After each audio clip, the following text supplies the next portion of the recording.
Boa noite a todos, aguardando o professor Henrique Mouta entrar. Já já ele estará aí conosco.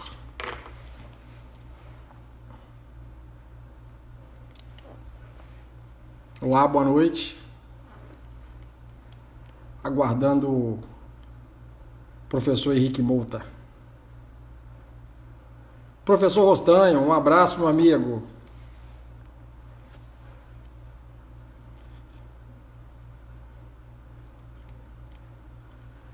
Estamos aqui aguardando um minutinho o professor Henrique Mouta.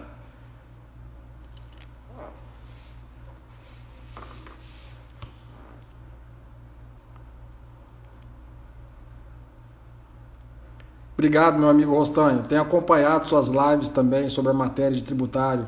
Apesar de ser uma matéria que eu não tenho afinidade, mas é sempre interessante, né? Saber das situações, das mudanças, enfim.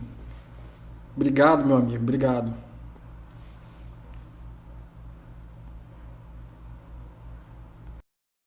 O professor Henrique Mouta acabou de entrar. Vamos ver se eu consigo convidá-lo aqui para ele dividir já com a gente. Opa, entrou. Olá, meu caro Vitor, tudo bem? Boa noite, meu amigo. Tudo bem? Me ouve bem? Estou te ouvindo muito bem. Ah, Tá maravilha. me ouvindo bem também aí? Tô sim. Agora, com essas novas tecnologias, eu tive que me adaptar um pouco. Confesso que eu não era acostumado. E a gente sempre fica naquela surpresa, né? Será que vai dar certo? Será que vai conectar? Hum. Maravilha. Professor, queria desde já iniciar aqui te agradecendo. Para nós, aqui do Espírito Santo, é um grande prazer tê-lo conosco.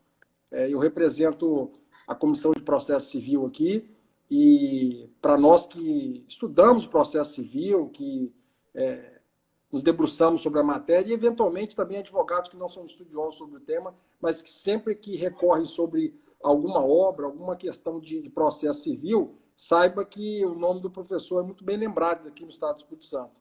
A gente tem o senhor como uma referência aqui. Foi uma grata satisfação poder falar com o senhor, foi uma ponte feita pelo amigo Clipper, né? Vocês são amigos Verdade, e têm um contato verdade. próximo até por questão lá da ANEP, são membros da ANEP, na verdade. E aí eu Isso. falei com o amigo Clipper, falei, poxa, gostaria muito de falar com o Mouta. Aí o Clipper, na hora, ó, é para agora, é para já, vou falar com ele. Então é uma satisfação enorme. Bem, é uma breve apresentação para quem, de repente, não acompanha ou não sabe do trabalho do professor Mouta. O professor Mouta ele é mestre e doutor pela Universidade Federal do Paraná, do Pará, pós-doutorado na Universidade de Lisboa, é procurador do Estado do Pará, lotado em Brasília, professor, autor, um estudioso, um entusiasta do processo civil, né? Nós te agradeço a presença aqui em nome da presidência da OAB do Estado do Espírito Santo, nosso amigo José Carlos Risque Filho, também na presidência, os diretores da ESA aqui, o amigo Vinícius Pinheiro de Santana, Alexandre Zamprogno, em nome especial do seu grande amigão aqui, Rodrigo Klippel. Muito obrigado pela presença. Bom, eu que agradeço, Vitor, a oportunidade de falar com os amigos do Espírito Santo. Eu costumo ir bastante no Espírito Santo, porque eu tenho bons amigos, né? Então, eu sou sempre Que bom. lembrado pelo Clipel, pelo Bruno. Então, eu quero primeiro pedir licença, né? Porque para falar para vocês de processo civil, eu tenho que pedir licença para os meus professores. E aí a escola de processo civil do Espírito Santo é uma das maiores do Brasil, né? A começar pelos mestres Marcelo, Flávio, Mazei, Mas, Zanetti, Bruno, o Clipel, Zafa, Tiago, tanta gente boa professora que Trícia. acho que a Trícia, maravilhosa, a professora Trícia. Falei da Trícia num outro evento que eu participei recentemente, quando eu estava falando do tema ordem pública, e lembrei da obra da professora Trícia. Então, nós temos que, primeiro, pedir licença a esses meus queridos professores para falar de processo civil com vocês aí. Então, eu quero agradecer o convite. Clipper realmente é um grande amigo. Ele é um amigo escuro da ANEP, porque a ANEP é norte-nordeste, né? E ele, nascido no Espírito Santo, ele é da ANEP, porque ele foi fundador, porque ele tinha amigos aí na ANEP, e a gente, quando fundou a ANEP, há algum tempo atrás, ele estava no bloco, então ele foi empossado, ele é o amigo escuro, ele é o representante do Sudeste na ANEP. Grande amigo. Eu vi que o Nefa entrou aí. Grande abraço, Nefa. Lembrei de você agora. Ah, Nefa, nosso querido amigo Nefa, presidente da subseção de Vila Velha, processualista também. Adoro o tema tutela, tá? Quando eu falei com o Nefa sobre a nossa live, ele falou imperdível, adoro. Ele leciona sobre tutela, adora a matéria. Obrigado, Nefa. Mas vamos lá, professor. A matéria hoje... Vamos lá. Até o senhor me deu diversas opções e como o nosso tempo é curto, eu tive que escolher dentre elas. Eu falei, vamos lá, vamos falar sobre tutela e até como bem colocado para o senhor em alguns daqueles pontos, né? Sobretudo porque eu tenho ouvido muito falar sobre a questão que a gente passa hoje da Covid e aí tem-se, né, interpostas ajuizadas muitas ações aí com pedido de tutela, né? E aí são diversos desdobramentos aí que eu vou deixar aí o senhor abordar e caminhar por onde achar melhor. Mas, desde já, eu deixo algumas provocações aqui e eu tenho ouvido e tenho visto muitos pedidos de tutela, independente da discussão em si, de existir ou não o fumus boniuris, o periculum mori, no caso da tutela de urgência ali, mas, enfim, muitos advogados... e aí eu não vou entrar no mérito se tem direito ou não, mas se baseando também, ou às vezes exclusivamente na questão Covid. Isso também preocupa um pouco, eu vejo que incomoda um pouco os tribunais e tem preocupado um pouco, talvez, esse lado de você um pouco, não sei se seria exagerado da minha parte falar, mas talvez banalizar um pouco a tutela, né? Mas é claro, isso é somente um ponto de vista. A gente sabe que diversas tutelas são pedidas exatamente com bons fundamentos, etc. E tal. Mas a gente também tem visto tutela só porque está aí no Covid e aí eu quero a minha pedida de urgência porque está no Covid. Então, assim, a gente tem visto isso também. Então, dentre os diversos pontos aí que o senhor vai abordar, eu gostaria que falasse também sobre essa enxurrada de uso, de fundamentação do Covid quanto à tutela, enfim, e seus diversos desdobramentos. Pois é, agora vamos lá. Já é uma grande provocação, né? Eu te agradeço a pergunta. E eu começo dizendo o seguinte, que a gente está vivenciando, com todo esse período de crise em várias áreas, saúde, política, econômica, social, etc., uma nova discussão. Primeiro, de separação de poderes. Segundo, de direitos fundamentais. Nós tivemos leis que retiraram direitos fundamentais nossos em razão desse estado que a gente está vivendo. E ainda digo mais em relação a isso. Nós estamos fazendo com que a grande parte das nossas situações jurídicas processuais se resolvam por tutela provisória. Eu tenho feito as minhas aulas, inclusive, de tutela provisória, as minhas participações em eventos sobre tutela provisória, eu sempre chamo essa atenção. A tutela provisória era uma, antes do estado que nós estamos vivendo, e a tutela provisória passou a ser outra. Por quê? Porque a tutela provisória acabou sendo regra. Não existe a judicialização de saúde mais que não se fala em tutela provisória. E mais ainda, nesses casos de Covid. Porque a tutela provisória pelo CPC, você sabe muito bem disso, né, Vitor, como professor também, tem lá o dispositivo. Não cabe tutela provisória quando houver o perigo de reversibilidade. E como é que cabe tutela provisória para decretar um lockdown numa cidade? Tecnicamente falando, a tutela jurisdicional se resolve na tutela provisória. Vamos imaginar que daqui a 1, 2, 3, 4, 5 anos vai se julgar essa ação civil pública, que foi uma ação civil pública, esse exemplo que eu estou colocando, na cidade de São Luís, não vai mais se resolver a questão da tutela provisória. A tutela provisória vai se tornar irreversível. Então nós estamos criando, do ponto de vista fático, um novo conceito de irreversibilidade, a irreversibilidade fática, que vai gerar o quê lá no final? Só eventual perdas e danos, etc. Então, nós estamos criando a regra à tutela provisória nesse período de crise e gerando protagonismo do Poder Judiciário em múltiplas frentes, esvaziando a tutela de mérito. Eu estava, só para eu completar Eu estava lecionando, e eu gosto sempre de provocar os meus alunos, né? Eu estava lecionando para a turma do 5º semestre, esses dias, e perguntei para eles qual era o principal ato do procedimento, do processo de conhecimento. Principal ato. O principal pronunciamento. Ele vai dizer, sentença, professor, porque a sentença é o decreto bem jurídico, em definitivo, eu certifico um direito. Eu respondi, errado. Quando se fala na judicialização do desastre, aliás, homenageando aqui o grande autor, professor Mazei e professor Zanetti, que dialogam muito sobre esse tema, especialmente o Zanetti, judicialização dos desastres. Então, na judicialização dos desastres, onde se inclui aqui a situação jurídica envolvendo a crise que vivemos do Covid, a decisão final não é a principal. Porque ela só vai ratificar um direito, ou ela só vai resolver perda de danos. A principal decisão é a tutela provisória. Então, acho que é um bom anúncio aí da nossa conversa, que essa crise, eu vou usar de novo a expressão judicialização do desastre que está ocorrendo, acaba com que se reposicione a tutela provisória no seu devido lugar. Daqui a pouco, se eu tiver a oportunidade, eu vou falar que está reposicionada a tutela antecedente também. A tutela antecedente está muito bem delimitada nessa crise. Essa crise institucional resgatou a tutela antecedente. Não sei se você, Vitor, nas aulas falava sem grande empolgação da tutela antecedente. Eu falava, 304, 313, o problema da estabilização. Mas hoje ela tem uma grande força. Porque tudo é para ontem, né? Quer dizer, não é mais a tutela incidental, é o antecedente. A minha crise é agora, 7 horas da noite. Então, para que entrar com a ação de objeto principal? É o antecedente. Daqui a pouco a gente fala mais, se eu tiver oportunidade, sobre isso. Eu te contei, deixa eu falar alguma coisa, né? Você tocou num ponto assim que eu sou um grande entusiasta, que é o 304.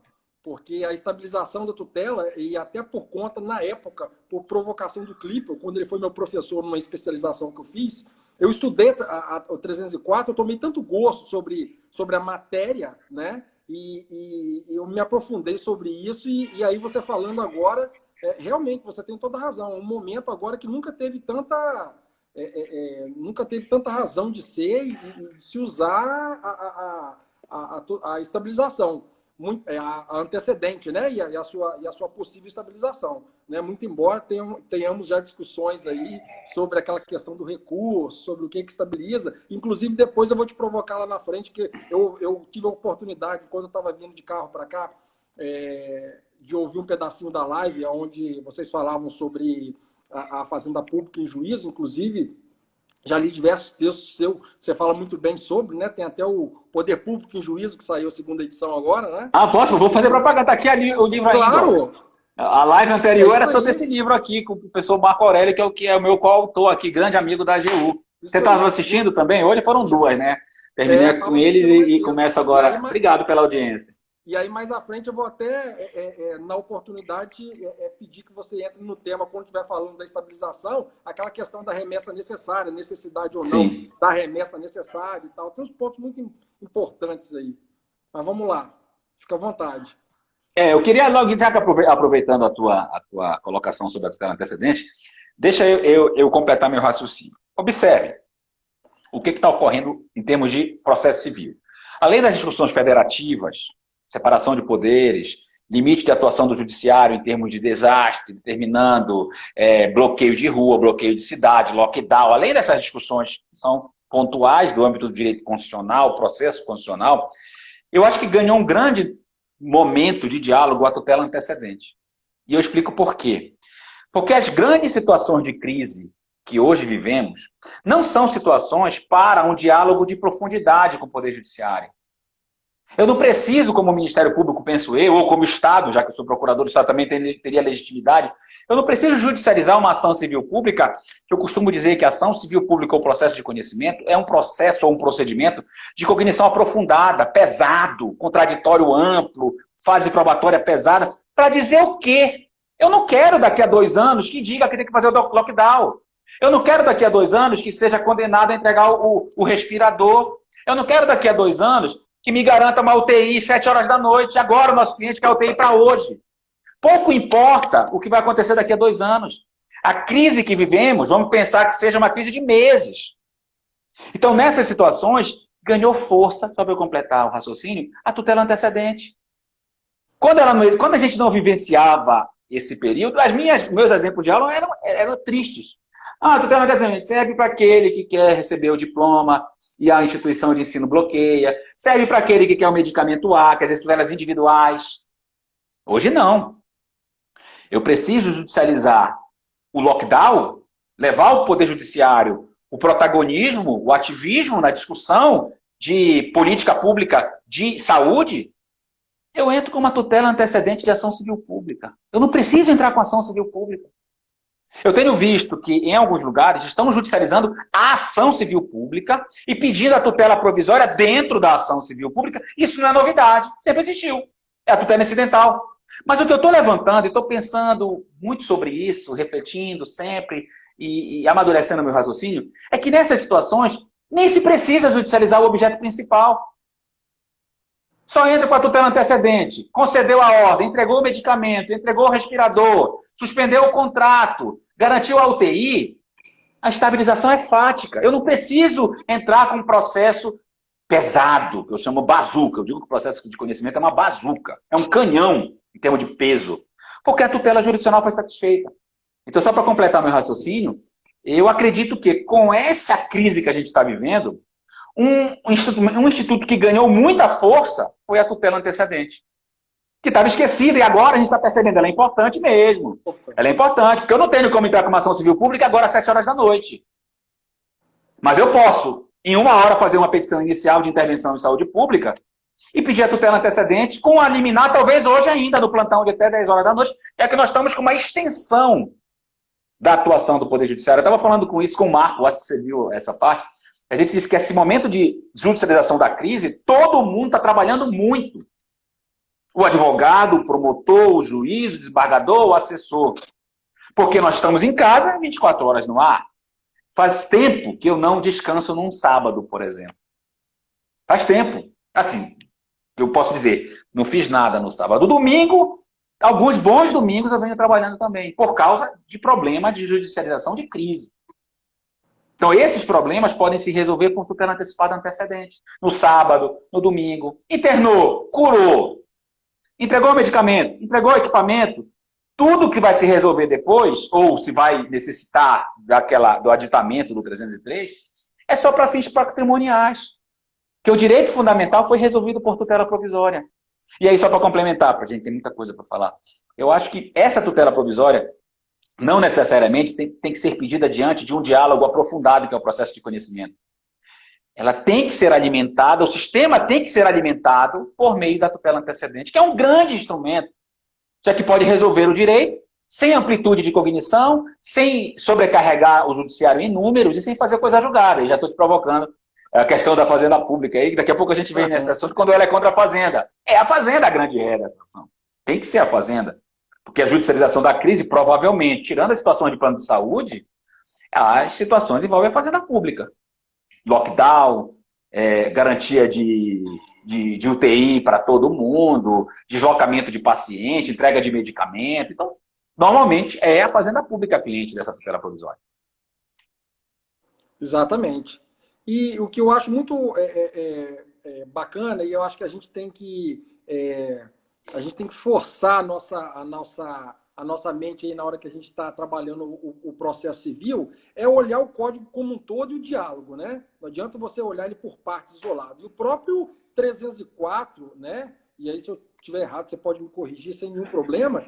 Pelas leituras que eu fiz já de algum tempo, a própria exposição de motivos do anteprojeto do código coloca lá que a ideia do 304 foi uma importação lá do referé francês, que por sua vez, Sim. que isso, por sua vez, influenciou o direito italiano e que o Brasil já namorava com aquilo ali. Então, a ideia fica claro no legislador lá, a ideia de trazer essa técnica processual para dentro do código, né, que é bem sucedida na França, na Itália, essa ideia de você poder julgar uma demanda de uma forma superficial, perfunctória, ali, o juiz fazer uma análise superficial e resolver a crise de direito. E a gente tem uns artigos iniciais aqui no código que muita gente deixa para lá e não percebe a importância dele, são os princípios fundamentais ali, né? Então, ali tem a questão da eficiência, tem a questão da cooperação. Então, na verdade, Se hoje, por exemplo, a judicialização da saúde, se eu entro com a tutela antecedente,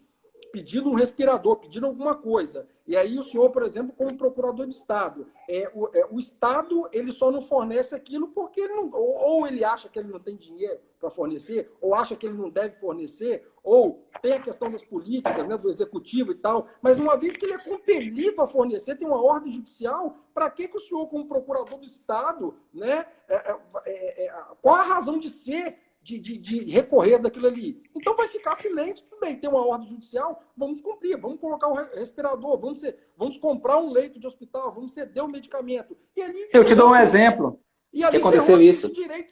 Eu vou te dar um exemplo, que é exatamente esse caso. O lockdown lá da região de São Luís, eu não sei se tem de alguém do Maranhão aqui, pode confirmar comigo, mas eu tenho quase certeza que foi exatamente isso, foi uma decisão judicial.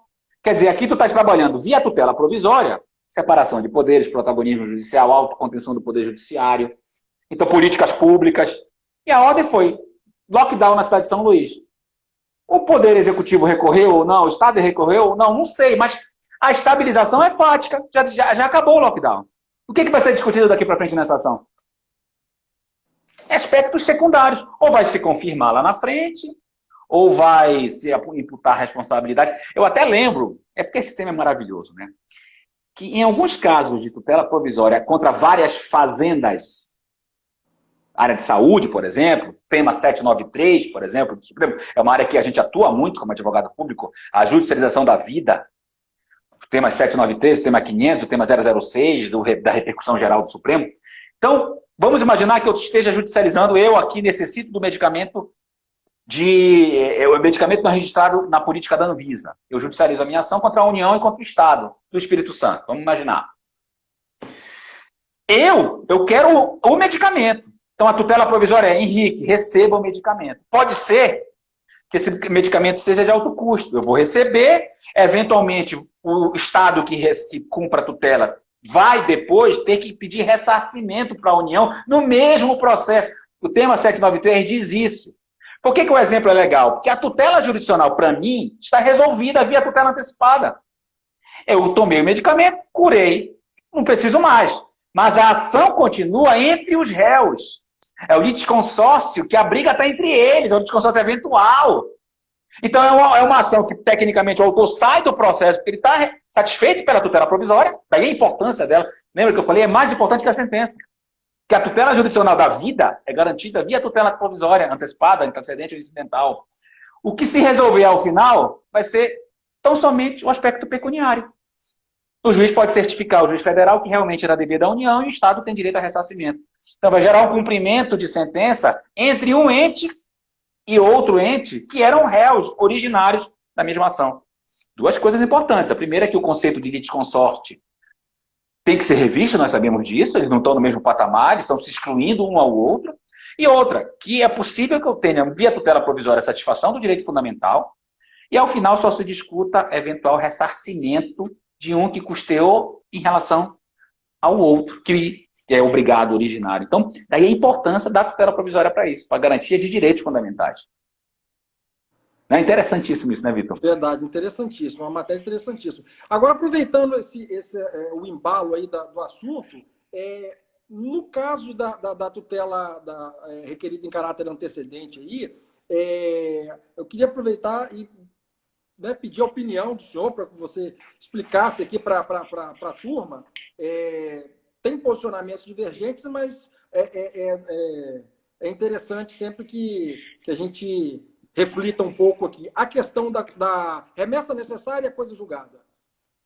Vamos falar uma antes, estabilização, porque aí estabilização gira na remessa necessária. Maravilha. Eu sempre digo o seguinte, eu estava falando na live anterior com meu amigo Marco, uma coisa que diz o texto, é o que diz a interpretação do legislador, que é a interpretação da fonte, né?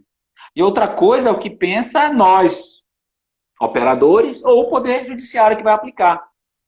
No caso da estabilização, ela é importante porque a decisão em tutela antecipada antecedente, ela garante o direito, resolve o problema. Mas a lei está dizendo, não faz coisa julgada, mas pode estabilizar. A rigor, estabilização, rapidamente falando, é gênero. Coisa julgada é uma espécie de estabilização, talvez seja a estabilização maior. Então, essa tutela antecipada antecedente, ela se estabilizar, tem 2 anos para ação de revisão, mas não faz quando é julgado, ou seja, não cabe rescisória.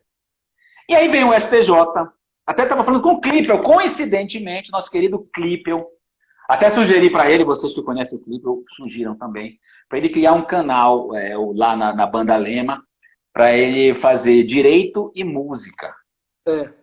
Porque o nosso amigo Mazei fez o tem um direito canal maravilhoso no Instagram, que é Direito e Vinho.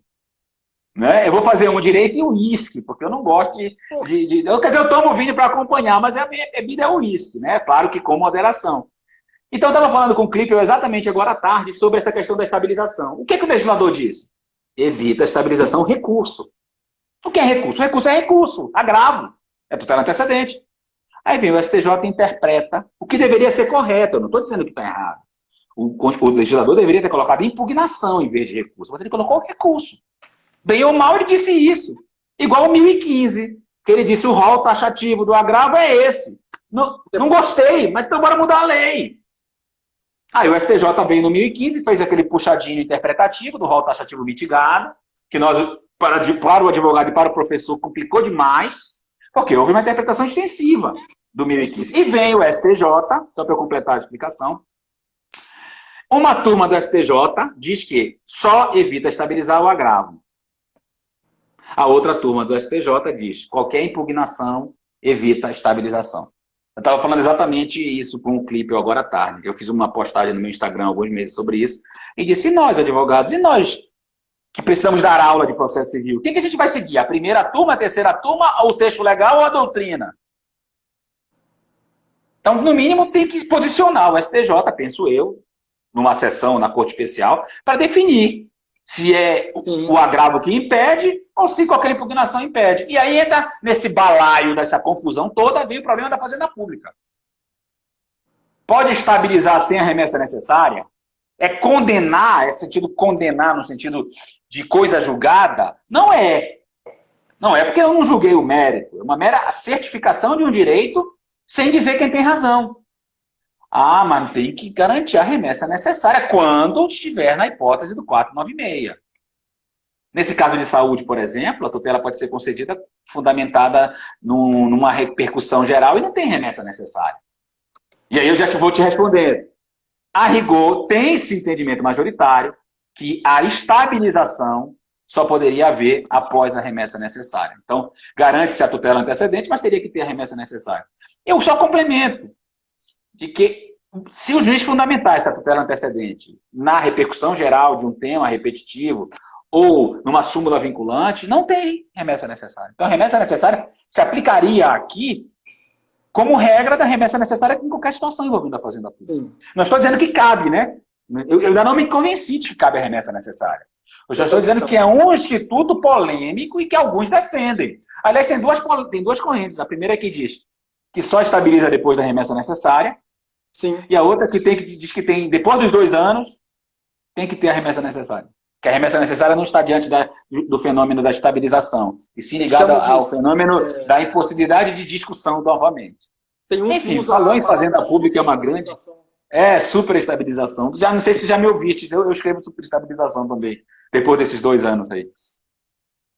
Eu particularmente, quando eu tive o primeiro contato com essa matéria, eu fiquei muito na dúvida. Muito na dúvida.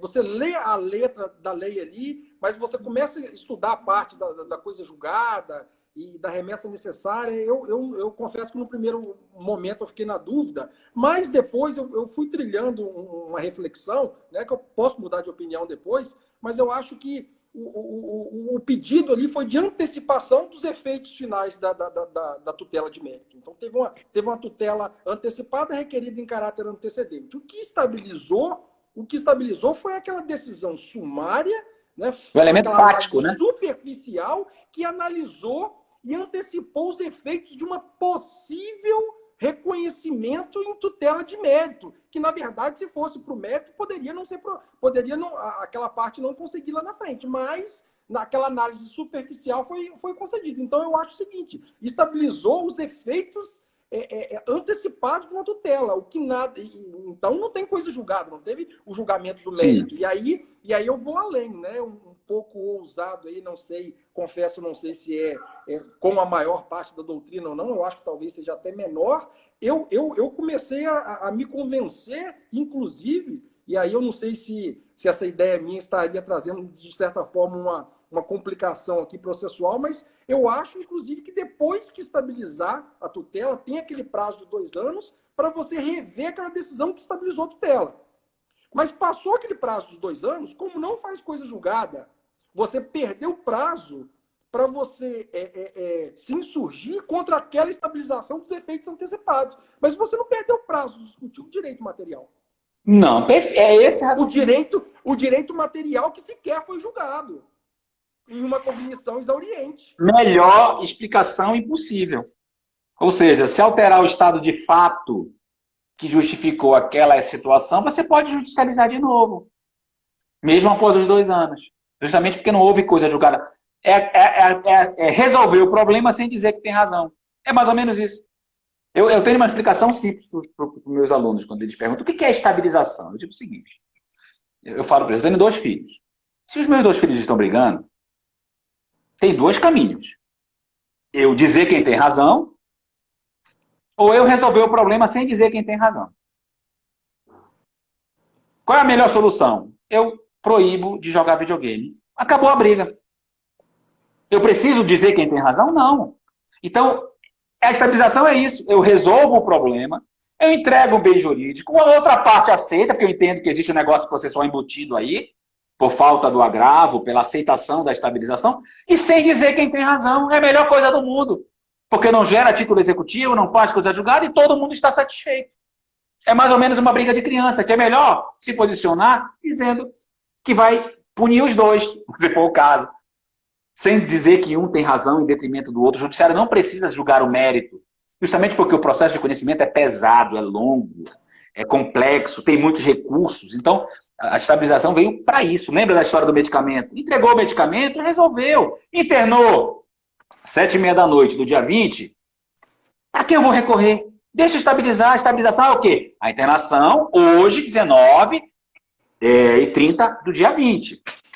Daqui a 1 ano, é outra situação jurídica. Eu posso judicializar de novo. Então, a eventual estabilização é ligada ao elemento fático deduzido no momento da prestação jurisdicional. Na área de saúde, isso é muito importante, porque o medicamento pode mudar, a posologia pode mudar, o tratamento pode mudar. Então, a estabilização ela não vai alterar alterações futuras em relação ao tratamento, ao medicamento, etc. Então, enfim, as pessoas têm medo da estabilização. Eu digo que a estabilização ela é bom para o judiciário e pode ser bom para as partes. Sim. Agora, a gente tem medo da estabilização. O advogado não tem medo, agrava de tudo, porque tem medo. Na verdade, é um fenômeno de solução de conflitos interessantes da tutela antecedente e sem a resolução de mérito. Simples assim. Ok? Inclusive eu digo para finalizar aqui, acho que talvez o senhor já queira passar para o próximo tópico, mas eu diria, inclusive, que por ser uma técnica, nada impede, e eu acho que é um momento também para a gente refletir, igual você estava falando aí, sobre nunca fez tanta razão de ser, né, essa técnica daí, talvez a gente refletir sobre até o transporte dessa técnica dentro do próprio Código de Processo Civil. Talvez, se ela couber, né, de repente, num procedimento especial, se ela couber em qualquer parte do código, né, a gente analisar isso, porque pode ser muito útil o transporte dessa técnica para outros lugares. Olha, já se resolveu e foi muito feliz a doutrina, no sentido de que cabe tutela antecedente em ação coletiva. É um assunto fantástico, é o diálogo do processo civil com a ação coletiva. O CPC é voltado, sim, para a ação coletiva. Inclusive, eu corrijo as pessoas. Dizem, o CPC de 15 é voltado para a demanda individual. Não é. Ele é a porta de entrada da tutela coletiva também, em fenômenos como processos repetitivos, coisa julgada beneficiando terceiros, e também a tutela antecipada antecedente. Aquele exemplo que eu mencionei de fechar comércio, de garantir entrega de respirador, de garantir leito de UTI, são todos que podem ser objeto de tutela antecipada antecedente de ação civil pública. Então já se abriu esse leque, um grande campo de atuação. a tutela antecedente para as ações coletivas. Vamos ampliar tutela antecedente para as ações possessórias, tutela antecedente para o mandado de segurança. Eu já escrevi sobre isso no meu livro de mandado de segurança, que, aliás, vai ser lançado mês que vem na Pódio. Eu aproveitei esse período em casa para atualizar esse livro aqui com o Marco e o livro do mandado de segurança. Como eu entreguei primeiro, esse já tá em mãos, né, a segunda edição. O meu do MS é a 8ª edição, graças a Deus eu consegui fechar mais uma edição. E eu trabalho essa hipótese, se cabe tutela antecedente em mandado de segurança. É um assunto que ainda não foi enfrentado. Ou seja, trazer o CPC para os procedimentos especiais, fora do código. Tutela antecedente em desapropriação, tutela antecedente em ação de controle, tutela antecedente em ação originária do Supremo. São assuntos interessantíssimos que ainda está aberto para a gente dialogar, né? É isso aí. É uma matéria muito interessante, instigante. Esses dias eu estava tendo um bate-papo lá, você falou muito aí do professor Mazei, eu sou aluno dele lá no mestrado da UFES, e a gente está justamente discutindo há pouco tempo essa questão das técnicas e o transporte de técnica dentro do Código de Processo Civil. Justamente esse diálogo, né? E uma das aulas lá a gente debateu profundamente a questão dos procedimentos especiais, a própria mudança dele, a forma com que ele foi inserido no novo código, essa topografia nova que ele mudou ali, de um ponto isolado, passou a integrar mais o código, e essa questão do transporte técnico, quer dizer, ele recepcionar ou ele exportar essas técnicas, por exemplo, né? Uma coisa interessante, por exemplo, a ação repersecutória. Repersecutória. 901, 906. Não é difícil mesmo, né? 901, 906 ali, que não existe mais, mas agora é uma hipótese lá da tutela de evidência, né? Da evidência, né? Sim. 311. É o exemplo do 311. É o exemplo, a tutela repersecutória é o exemplo do 311. Ação de depósito antiga é outro exemplo do 311. Então, a gente... É só para lançar o tema, né? Que não é objeto da nossa live, mas é o diálogo entre os procedimentos. Isso. O procedimento especial trazer para cá as técnicas e o procedimento comum levar para lá. Tem um artigo no Código que já anuncia isto. Quando ele fala acumulação de pedidos. Nada de acumulação de pedidos com procedimentos diferentes, você pode acumular pelo procedimento comum sem perder as técnicas dos procedimentos especiais. Está descrito isso. Foi muito feliz o legislador em relação a isso. Então você pode ter as técnicas dos procedimentos especiais dentro de um procedimento comum.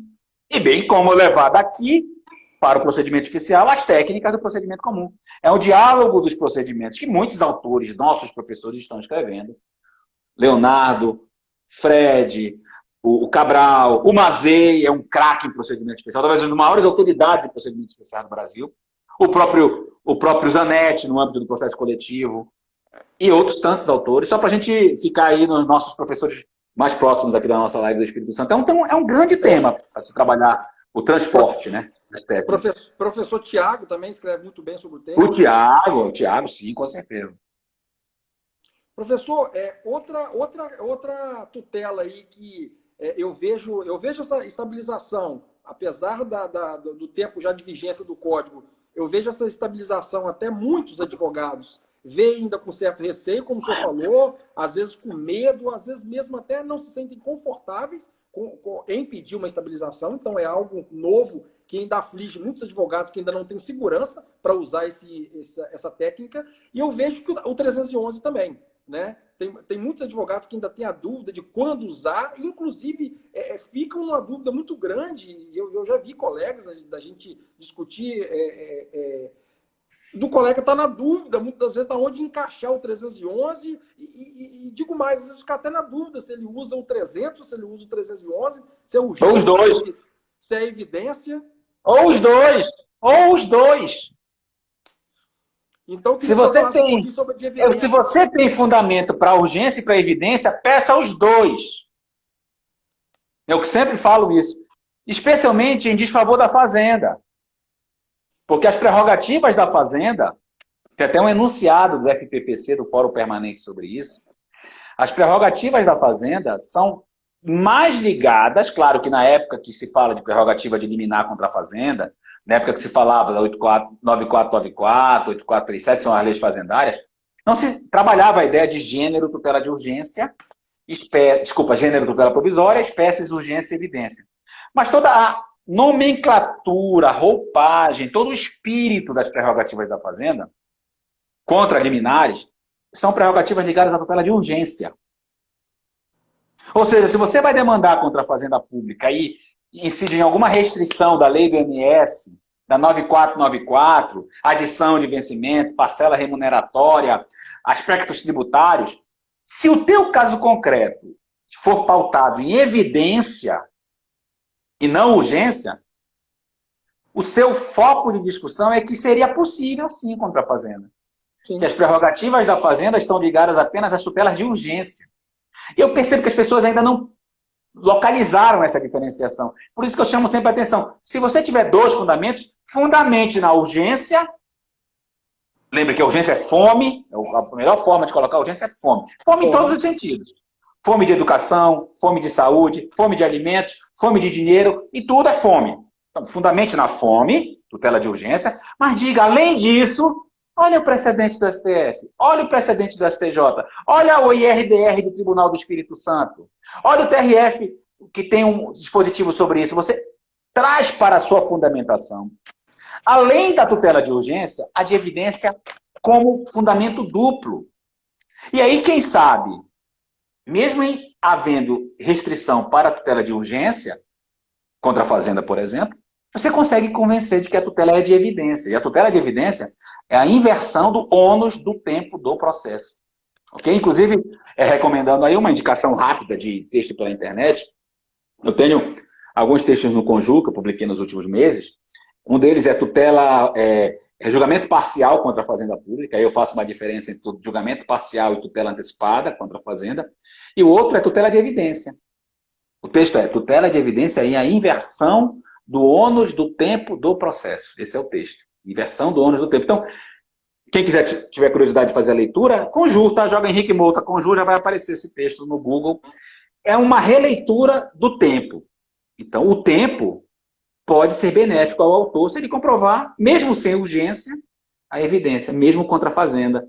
Se tiver restrição para liminar, talvez você convença que caiba tutela de evidência e não tutela de urgência. 311 é um belíssimo artigo que também não foi ainda bem utilizado na prática. Tem alguns artigos fantásticos do Código que ainda precisam ser mais batidos. Um deles é a tutela de evidência. O outro é julgamento parcial, que a gente acabou de falar aqui. São artigos do bem que vieram para qualificar a prestação jurisdicional, mas ainda não são muito usados.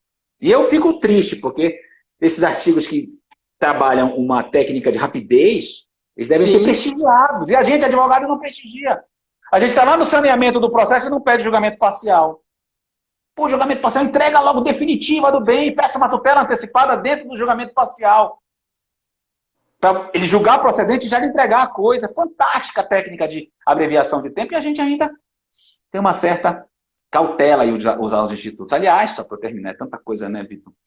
A tutela antecipada, ela pode e deve ser concedida em um julgamento parcial.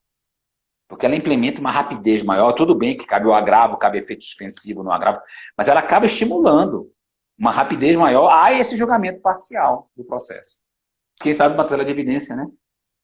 Julgamento parcial, tutela de evidência ali dentro, entrega logo o bem jurídico e deixa cair na fase probatória aquilo que é controvertido, divide o objeto. Isso aí. Fantástico. E se você defere uma tutela de evidência no julgamento, né, igual o senhor falou agora, né, quer seja ali, quer seja na final, inclusive muito se discutia isso no final, até via as primeiras decisões que deferiram a tutela em sede de sentença ou de qualquer outra decisão. Enfim, ela aproveita a prestigiar, igual o senhor falou, a questão da inversão do ônus do tempo do processo, que seria suportado, né, pelo autor e agora pelo réu, que ficou provado, pelo menos minimamente, que ele não tem o direito. E aí o interessante é porque aquele possível recurso, por exemplo, uma apelação, que ela tem um condão ali de prorrogar os efeitos ali, evitar, né, que seja operado de antemão o efeito da sentença ali. Quer dizer, a partir do momento que você tem uma apelação, aquela sentença, via de regra, não está valendo ainda, ela fica condicionada, né, àquele prazo. E se você defere uma tutela de evidência em sede de sentença, por exemplo, né, aquilo ali já tem uma eficácia imediata. Então, o sujeito aí já inverteu, ele vai ter que apelar Mas aqui pode ter uma execução provisória e aí ele que se vire lá na apelação dele, inverter e falar, não, olha só, não, eu preciso que o desembargador aí que receber me inverta monocraticamente aí, porque, na verdade, aquela tutela de evidência que foi dada na sentença não tem razão, porque senão ele vai sofrer execução provisória. Exatamente. Aliás, esse tema é fantástico, né? A tutela provisória, até agora que nós estamos falando, é a tutela provisória estrito sensu, do 294 ao 311. Mas o instituto da tutela provisória como técnica de entrega de coisa e etc., o instituto está solto dentro do código, em vários outros momentos. Por exemplo, tutela provisória na impugnação ao cumprimento de sentença, 525 e 535.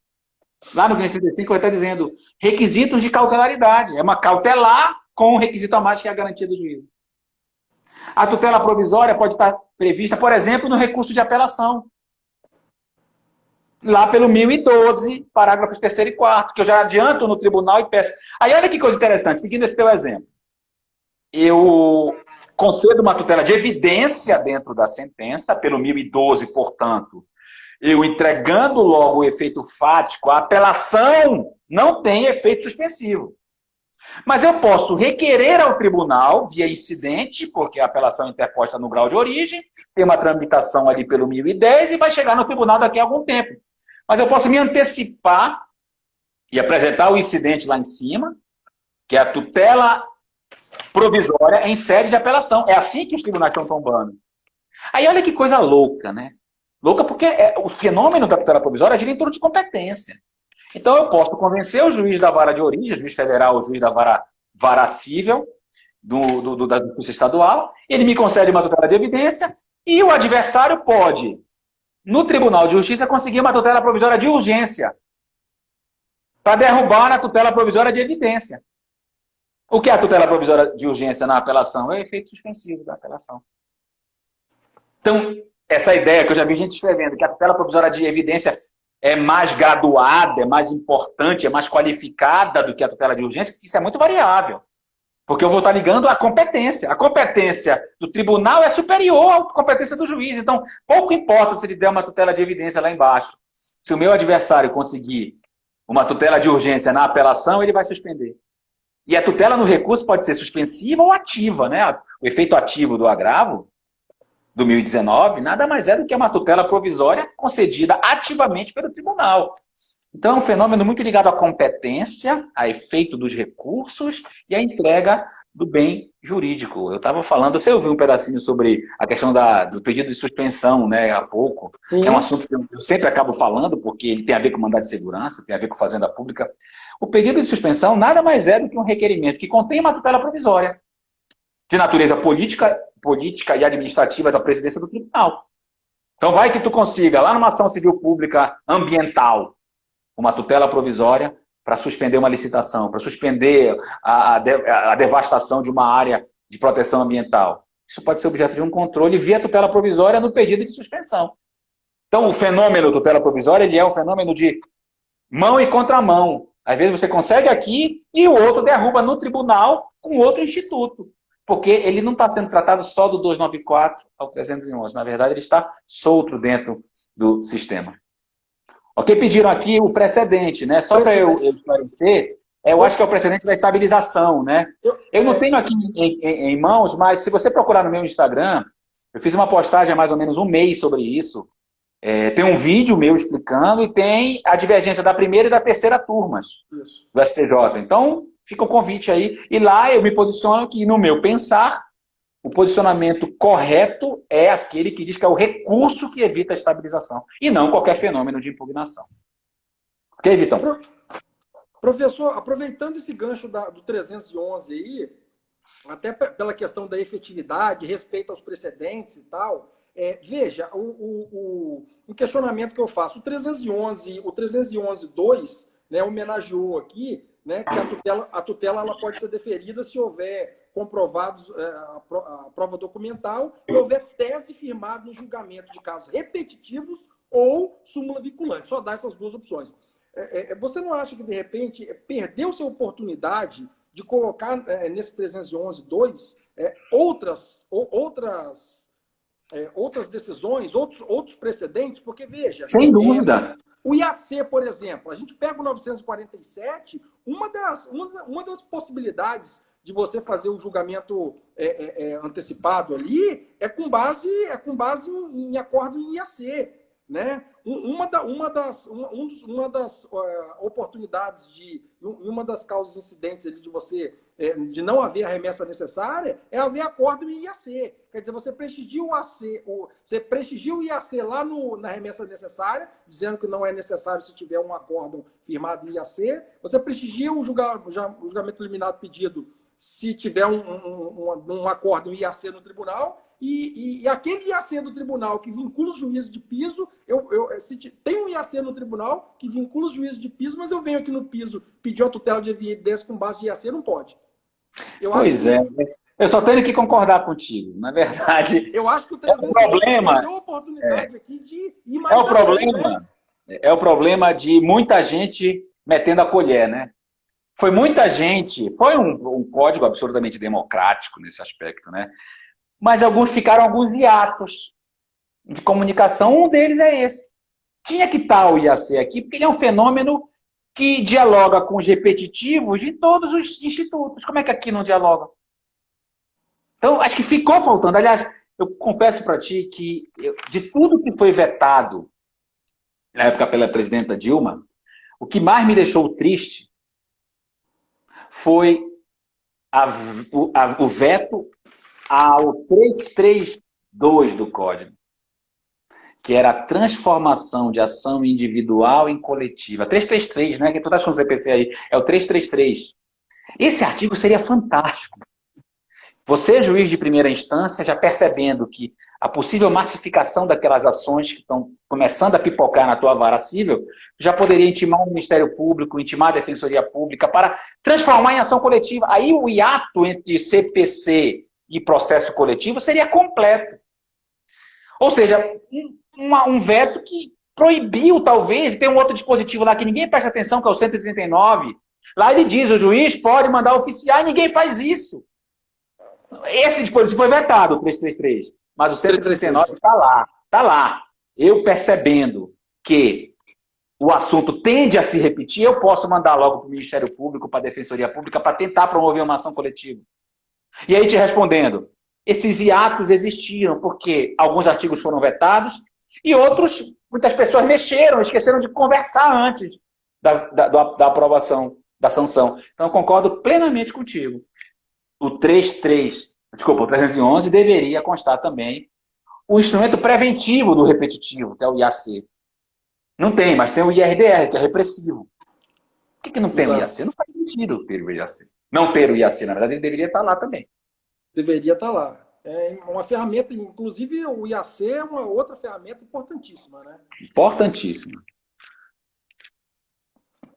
Como é que está o nosso tempo aí? Está perto já, né?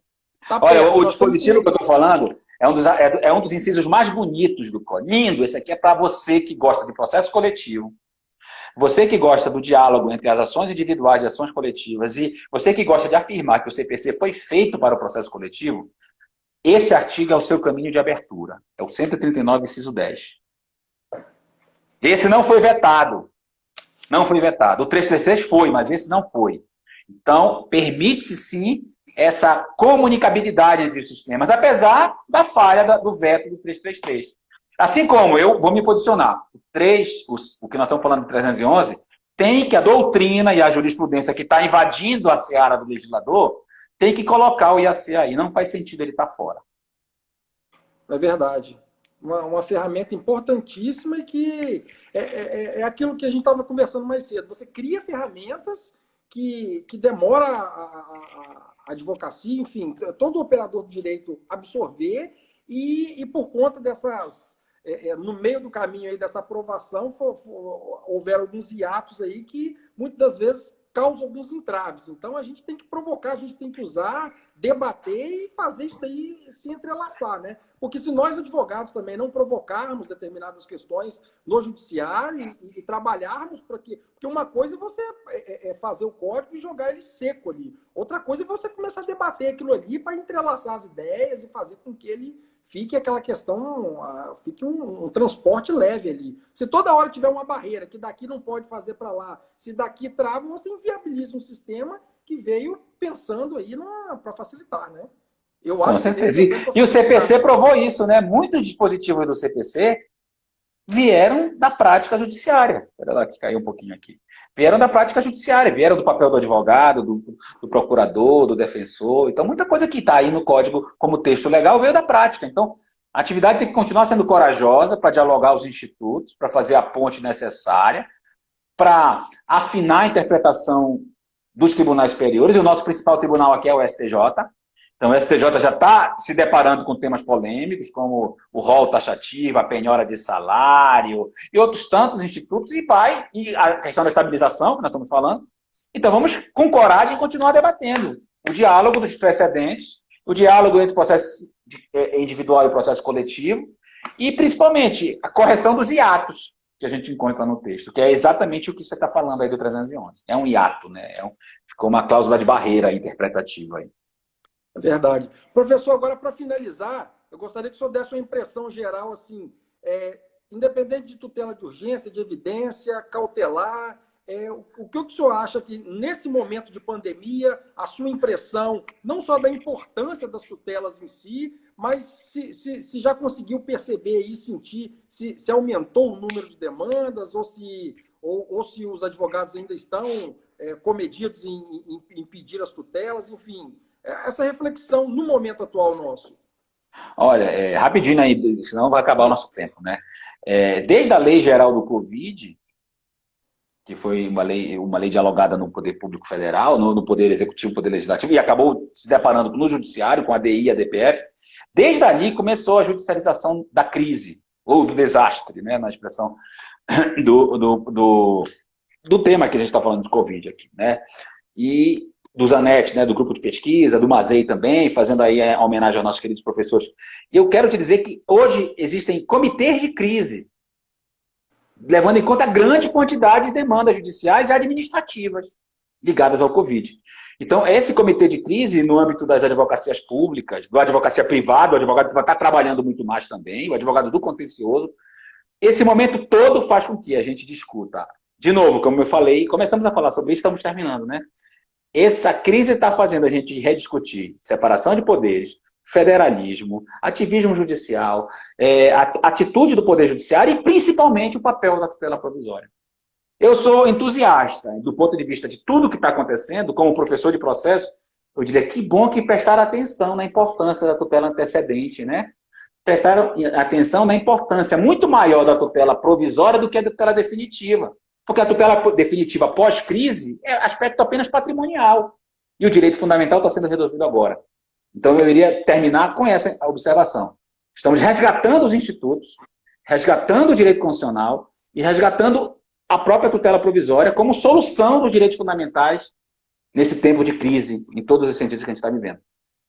É isso, eu vou logo te devolver a palavra, que a gente teve pelo meu contar aqui 1 minuto. Obrigado, meus amigos aí do Espírito Santo. Obrigado, Vitor. Obrigado à Comissão de Processo Civil da ESA do Espírito Santo. Contem sempre comigo. E foi um grande prazer retornar, mesmo virtualmente, à bela cidade de Vitória, onde eu tenho grandes amigos. Já estou me adiantando, já pode terminar por aí, Vitor. Obrigado. Professor, obrigado mais uma vez. Agradeço em nome de toda a OAB do Estado do Espírito Santo, a ESA em especial. Foi um prazer conversar com o senhor. Espero que isso passe rápido, que a gente consiga trazê-lo para cá, para o Espírito Santo. É sempre muito bom falar com o senhor. Primeira oportunidade que eu tenho de falar, assim, né, aqui por live, mas já li alguns textos do senhor, posicionamentos. Gosto muito da sua forma de lecionar. Enfim, para nós foi um enorme prazer. Então, agradeço em nome da OAB, em nome da ESA, da Comissão de Processo Civil. E, sem dúvida, a gente vai ter outras oportunidades aí de trocar uma ideia e bater um papo. Muito obrigado.